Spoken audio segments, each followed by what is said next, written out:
Rue Neuve, l'endroit est noir de monde. Au Halles Saint-Géry, c'est tout l'inverse, il n'y a presque personne. Une ambiance bruxelloise à deux vitesses depuis la fermeture des bars, cafés et plus récemment des restaurants. Hormis quelques travailleurs, la plupart des passants sont principalement venus pour faire leurs courses. C'est tout calme et donc c'est plus ou moins comme en mars. Je pense qu'on n'a pas d'autre choix que de ne pas traîner en terrasse, évidemment. Les gens restent plus chez eux, je pense, mais on voit quand même du monde dans les rues, mais beaucoup moins. Moi, j'habite dans une petite rue, ici un peu plus loin, et c'est vrai, dans un sens, le calme, ça fait du bien, mais n'empêche que pour l'économie, c'est peut-être pas l'idéal. Hein. Aujourd'hui, les restaurants ne peuvent proposer que des plats emportés. Si les personnes interviewées déplorent la situation, elles comprennent la majorité des mesures établies.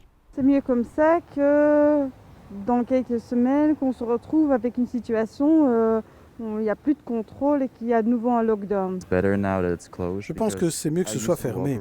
J'avais l'habitude de me promener la nuit pendant le confinement et il y avait beaucoup de monde. Et ça ne va pas. Et pour les petits commerçants, le constat est clair, ils enregistrent aujourd'hui une nette baisse de clientèle. Ici, c'est quand même un quartier assez dynamique au niveau de l'Horeca, des cafés, des bars. Donc évidemment, ça amène moins de monde, il n'y a plus de touristes. Toutes les femmes qui venaient le lundi matin pour faire leur brushing, faire la coloration et tout ça, il n'y a rien.